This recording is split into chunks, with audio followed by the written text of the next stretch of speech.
The western sky burned in shades of copper and blood as Clint crossed the collapsed gates of Canyon Hollow, a town that no longer appeared on any maps. The wind whispered through ruined houses, lifting dust as if the land itself wanted to bury its secrets.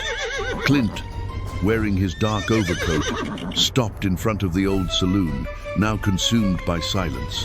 His gray eyes scanned every shattered window, every half-open door.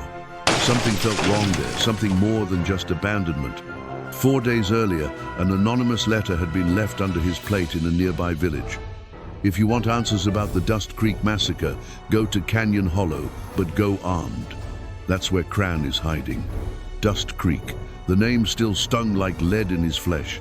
It was there his only sister had been killed, burned alive for refusing Cran's carnal advances in a criminal fire. Inside the saloon, the scent of rotting wood and dried blood mixed with the unsettling sound of a piano playing a single, broken note. Clint pushed the door open. "I knew you'd come," said a deep voice from the shadows. The man was thin as a dead branch, wore a wide-brimmed hat, and held a rifle as one holds a cross.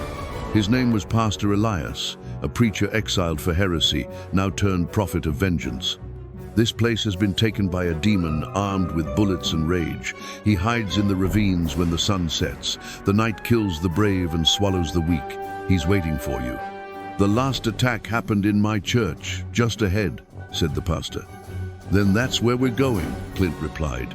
Moonlight cast a silver glow over Canyon Hollow as they left the saloon. The town was deserted, but the feeling of being watched clung to their skin like hot dust. Pastor Elias walked beside him, muttering twisted psalms. Clint carried his Winchester on his shoulder, his belt packed with bullets. The night would be long. Elias pointed toward the ravine, a deep gash between mountains.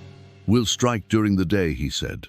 That night, they camped in the ruins of the church, a wooden skeleton creaking with the wind.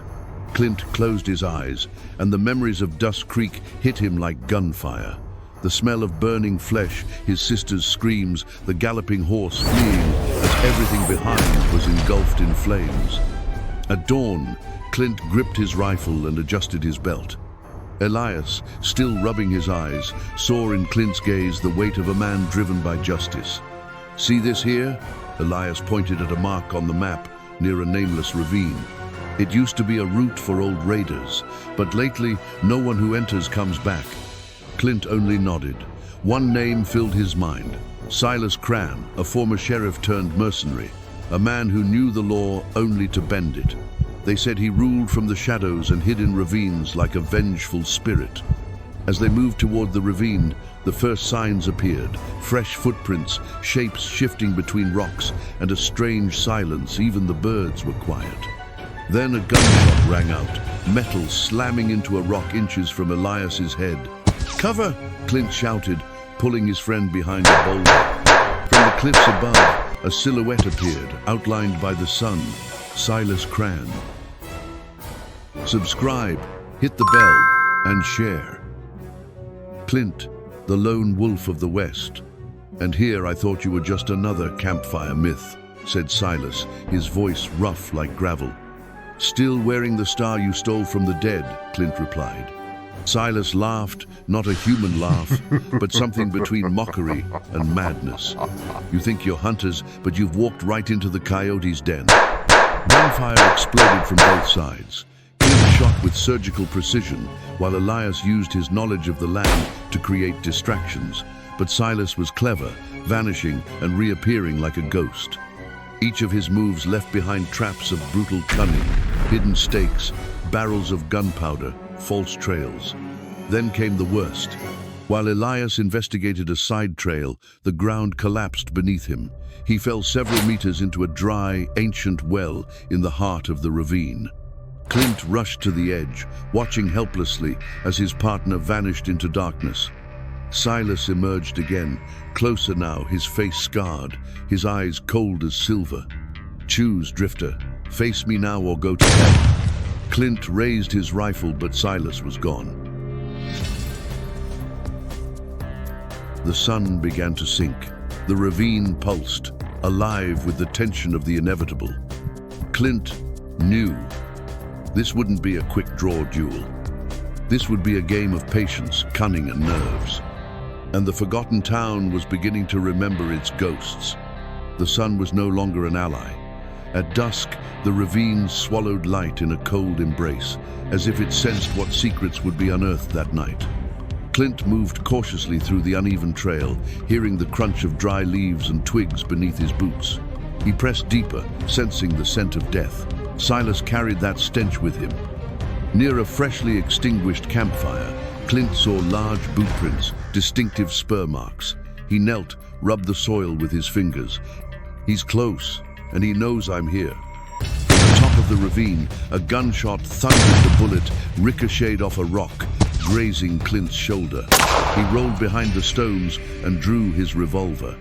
Silas, cloaked in black down to his ankles, with deep scars on his face and hollow eyes, emerged like a phantom at the cliff's edge.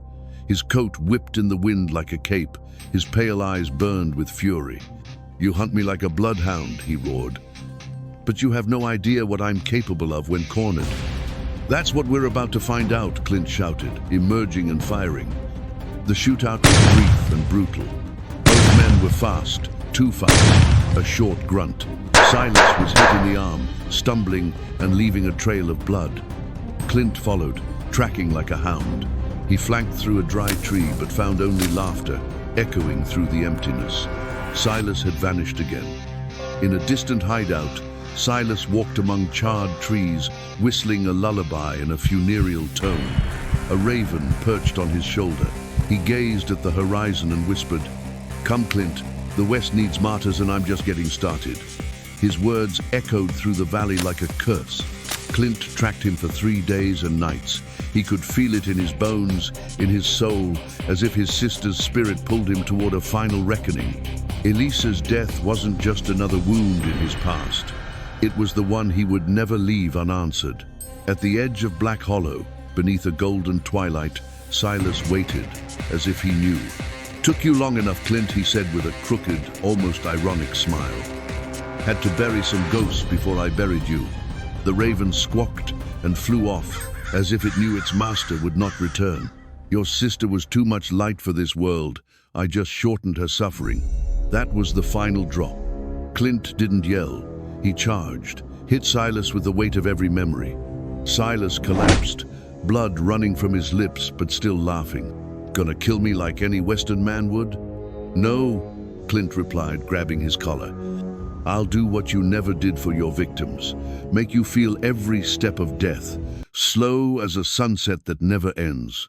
Silas tried to fight back, but he was too weak. Clint dragged him to the Valley of Ashes, a clearing where, years ago, a village had been burned to the ground on Silas's orders. There, among the blackened remains of trees, Clint drove into the ground the same stake Silas had used to mark his kills. At the top, he tied Silas to his knees. "This is your altar, but today, the blood staining the earth is yours alone." Without another word, Clint turned his back. The sun dipped lower, and with it, vultures circled the valley. Silas screamed, begged, but no one answered. Clint returned to Canyon Hollow days later just to leave an envelope in the ruined church. Inside, a faded photo of Elisa and a handwritten phrase, "Peace where memory lives." After that, he vanished into the ravines. They say he was last seen heading toward Dog Mountain, where old gunslingers go when they're tired of burying villains. Thanks for riding with us. Don't forget to like and hit the bell